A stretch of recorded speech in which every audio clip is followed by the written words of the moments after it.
নমস্কার বন্ধুরা, আপনারা দেখছেন আপনাদের প্রিয় YouTube channel the way of education. আমার যে সমস্ত ভাই বোনেরা তোমরা মাধ্যমিক পরীক্ষা দেবে, তোমাদের জন্য আমরা কিন্তু ইতিমধ্যে ভূগোলের সাজেশন করে দিয়েছি। তো আজকে আমরা ভূগোলের একটা পার্ট ম্যাপ পয়েন্টিং নিয়ে কিন্তু সাজেশন নিয়ে উপস্থিত হয়ে গেছি। তো তোমাদের দেখাবো যে কোন কোন বিষয়গুলো বা কোন কোন পয়েন্টিংগুলো তোমরা করে গেলে তোমরা সমস্ত ম্যাপ পয়েন্টিং কিন্তু করে আসতে পারবে, সেগুলি কিন্তু আজকে আমরা দেখাবো এই ভিডিওর মাধ্যমে। তো তোমরা অবশ্যই ভিডিওটি সম্পূর্ণ দেখবে এবং চ্যানেলটা প্রথমবার দেখলে অবশ্যই চ্যানেলটি সাবস্ক্রাইব করে দেওয়ার মধ্যে পাশে লাগবে। ওকে, তো দেখতে পাচ্ছ মাধ্যমিক 2024 ভূগোল ম্যাপ পয়েন্টিং। ওকে, এটা সাজেশন আমি তোমাদের দিচ্ছি। তো প্রথমে যেহেতু পর্বত সবার উপরে, তো উপর থেকে আমরা শুরু করব। তো প্রথমেই রয়েছে পর্বত শৃঙ্গ। পর্বত শৃঙ্গের মধ্যে প্রথমে কি দিয়েছি দেখো, প্রথমে আছে কারাকোরাম, কারাকোরাম পর্বত শৃঙ্গ, তারপরে রয়েছে পীর পাঞ্জর, তারপরে রয়েছে পশ্চিমঘাট, তারপরে পশ্চিমঘাট পূর্বঘাট সব জানো তোমরা, তারপরে রয়েছে সাতপুরা এবং তারপরে রয়েছে কেটু। কেটু খুব ভালো, এটা ইম্পর্টেন্ট, ভিভিআই লিখে রাখো তোমরা। ওকে, এবং তারপরে রয়েছে শিবালিক এবং আরাবল্লী। তো পর্বত শৃঙ্গ থেকে এইগুলো পড়ে গেলে কিন্তু তোমরা এখান থেকে যে কোনো একটা দুটো কিন্তু তোমরা কমন পেয়ে যাবে। তারপরে রয়েছে নদী বা হ্রদ। ওকে, বা নদী এবং হ্রদ দুটো আলাদা, ঠিক আছে। সুবর্ণরেখা রয়েছে, লুনি রয়েছে, গোদাবরী নদী রয়েছে, কৃষ্ণা, ব্রহ্মপুত্র, নর্মদা, চিল্কা, হ্রদ, মালাবার ও করমণ্ডল উপকূল। ওকে, এর মধ্যে সুবর্ণরেখা নদী এবং গোদাবরী নদী খুব ইম্পর্টেন্ট। আমি কিন্তু গোদাবরী পাশে কিন্তু ভিভিআই দিয়ে রাখছি, এগুলো কিন্তু খুব ইম্পর্টেন্ট।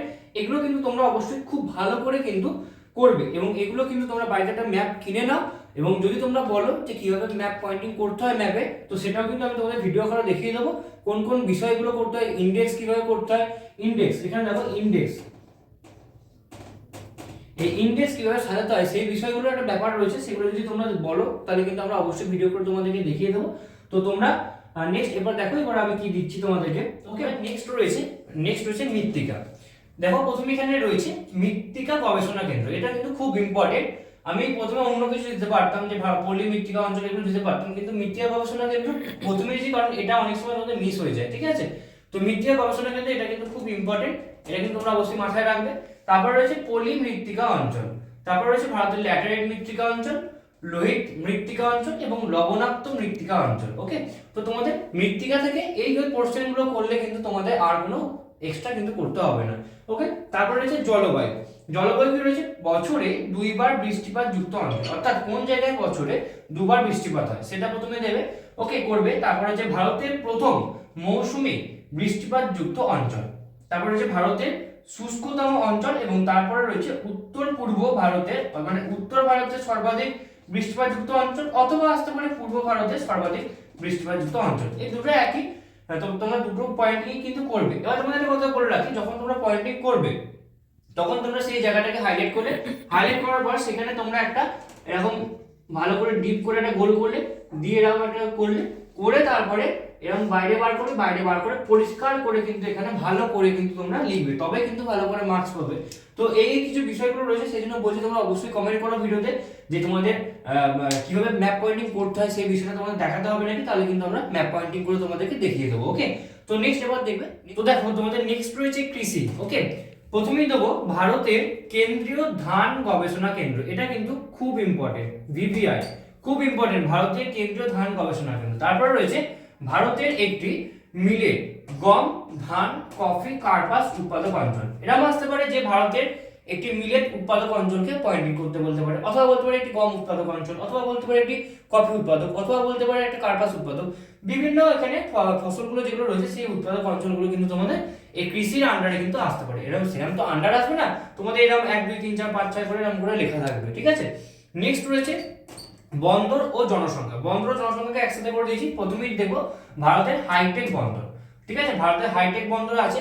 তারপরে রয়েছে ভারতের করমুক্ত বন্দর, এটা কিন্তু খুব ইম্পর্টেন্ট, ভিভিআই হাইটেক বন্দর এবং করমুক্ত বন্দর খুব ভালো ভালো ইম্পর্টেন্ট, প্রত্যেকটাই ইম্পর্টেন্ট, সাজেশন মানেই ইম্পর্টেন্ট, কিন্তু তাও এগুলো আরো এক্সট্রা ইম্পর্টেন্ট। ওকে, তারপরে দেখো কি রয়েছে ভারতের প্রবেশদ্বার, এটাও কিন্তু খুব ভালো একটা পয়েন্টিং রয়েছে, ভারতের জনবিরল রাজ্য এবং সর্বাধিক জনঘনত্ব রাজ্য, সর্বাধিক জনঘনত্বপূর্ণ কেন্দ্রশাসিত অঞ্চল, অথবা সর্বাধিক জনবিরল কেন্দ্রশাসিত অঞ্চল।